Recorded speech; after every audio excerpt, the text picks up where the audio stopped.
Today we talk about undrafted free agent Justyn Ross and also no free agents. Try to convince me different after this. Let's get it.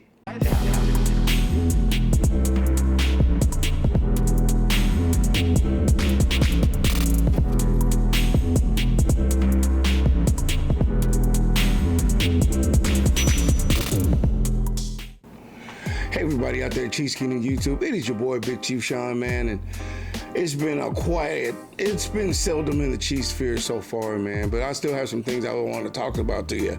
You know what time it is. It's Wednesday. Let's talk about this. But before we get started, if you like this video, I want you to give it a like and a sub. We're on the road to 1,000, and I would definitely appreciate some support, so you can hit the like button, hit the sub button, you know, put me on that algorithm so you can see more of your boy like this. Don't forget to hit the bell as well. Today, I wanted to talk about a certain player. You know, this goes out to my boy, you know, Truth Entertainment. He hit me up in the comments section, and he wanted me to talk about Justyn Ross. Now, I'll tell you, I didn't really focus much on Ross because, you know, I'm more of a defensive player, and that's fine. You know, so everybody has their guy. I have my guys, you know. When you look at college, even though I don't look at college much, but when I do, I always look defensive, so I never really see the best offensive sensation, because you see I talk so well.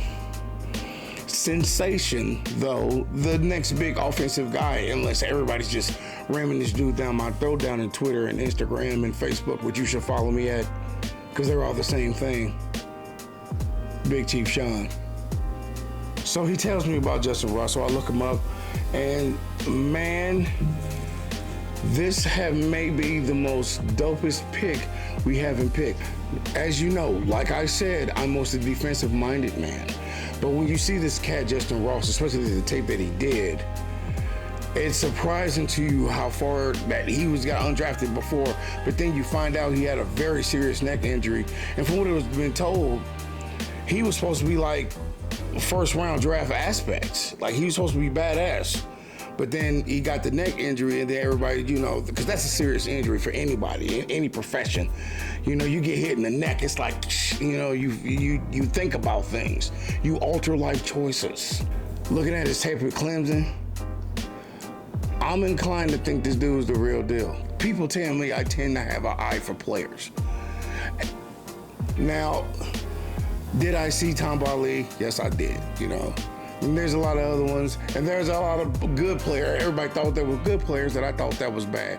Matter of fact, tell me down in the comments below, what was a player who was on the team that you knew that was bad, everybody thought that was good, but you was just not having it, and you ended up being right? I'd like to see your answers down below, for real. That's a big one right there. So I look at the dude's tape, and it's amazing. But the boy's got hands, he's got speed, he can cut better than a barber on Saturday. But the thing that I worry about, Truth, man, if you're watching this, my dude, the thing I worry about the most is there's not a lot of room for error. Maybe he'll get on the practice squad, and I know that's not what you're trying to hear. That's what nobody on here is trying to hear. Matter of fact, more people should be trying to hear this. So just hit the sub button, hit the like button. I'm dropping those, I don't care. Especially, you know, with Scanlon, or I'm saying this wrong. I know I'm saying this name wrong, but y'all know what I'm talking about. And then we got Juju. Kelsey's technically like a receiver. I mean, seriously, I'm pretty sure anybody who wanted to be a wide receiver in Kansas City right now, there's a sign that probably says no vacancies, and probably not for a while. I mean, we're like loaded, and to see a talent like this, and then you got Sky, and then they went out of their way to get him. I mean, they're definitely not going to take him out. They went out of our way to use our draft pick just to get him. So I don't know if he could definitely figure it. Then Miko, I mean, there's so many people here, and it's only a roster of 5 or 6 at best, bro. And then you're sitting in the back. Justyn Ross has skill. I'm not saying that. I'm not saying that he don't have skill. Justyn Ross has skill. I'm not saying that. I'm just saying there is a lot of talent out there. I mean, really sit down and think about that. Do I want this kid to be on team? Hell yeah, especially when you see the footage that he did on Twitter, man. He was hot. He was live. The shaking, boy, he shook so nice.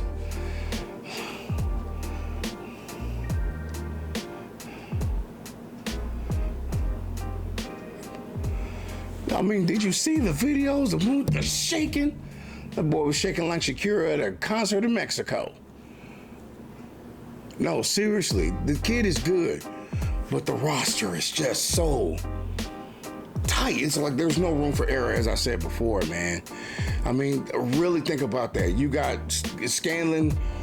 If I really hope I didn't butcher that dude's last name, because I'm trying to think of it, and I know I am, but if I said that wrong, y'all please correct me down in the comments below. But anyway, you got him, then you got Juju, then you got Minko, then you got Gordon, and it's just a whole bunch of dudes out there, and Sky, and it's like, well, dude, that is a lot already. And I know he has talent. I've seen the tape, but everybody's seen the tape.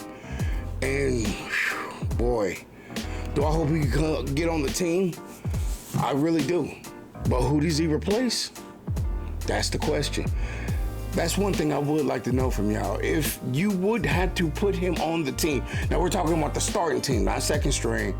We're talking about starting five. Because usually 4 or 5 in your starting wide receiver core. If you had to put Justyn Ross in, who would you replace? I just hope for the best for the kid, you know? I hope he stays on the team. We could always use the firepower. There is no man in this planet that not see that kid tape and don't want him. And it's just lucky enough that he slipped on our door. So if you want my opinion, I hope he makes the starting roster. But it's on Reed, and I would like to know your opinion. Who would you drop to put him on the team? Because I can't think of nobody right now. I'm being honest, no cap. I can't think of nobody I would drop to put him on the team, seeing that everybody can ball.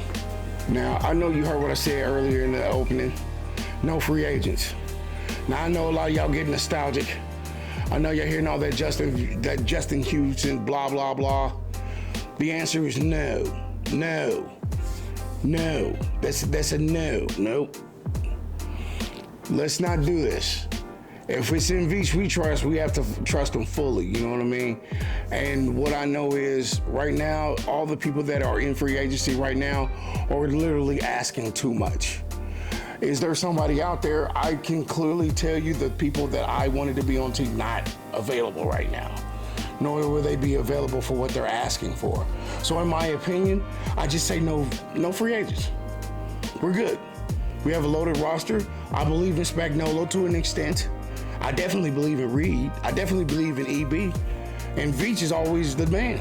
And I know some of y'all get nostalgic and you're seeing Justyn Houston available to get back on the team. No.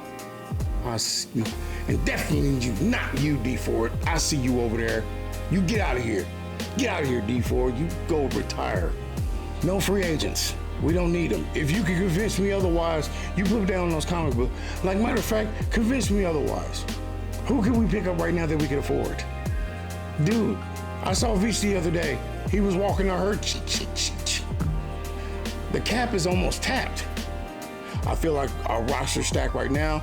Maybe we could pick up some people with some short deals, but see, that's that silliness, man. We're gonna keep doing this every day. Oh, I hear a trade rumor. I hear a trade rumor. It's not worth it, man. We need to stick to the crew we have right now. OTAs are coming up. This is already about to be June. Some OTAs already happened. At this point, we need to stick to what we have and work with what we're working with. The time of worrying about Tyreek and Matthew and all them being gone is over. We got to think of the future right now. And right now, I don't see nobody in no free agency that's worth our time or our effort. If you know somebody right now in free agency that you know we can afford, we ain't talking about fantasy what-if scenarios. We're talking about real scenarios, y'all. For real, Kingdom. Do you know somebody in free agency right now you know we could pick up and it wouldn't be a problem to the team? I would like to hear it because I got nothing. And thank you for letting me get that off my chest. And also, thank you for staying to the video this long. And if you like this video, won't you give it a like and a sub? I would really appreciate it. I'm on the road to 1,000 subs and more. I would really appreciate your time. Thank you very much. This is your boy, Big Chief Shawn, saying, always let the arrowhead lead you in the right direction. Straightforward. Peace.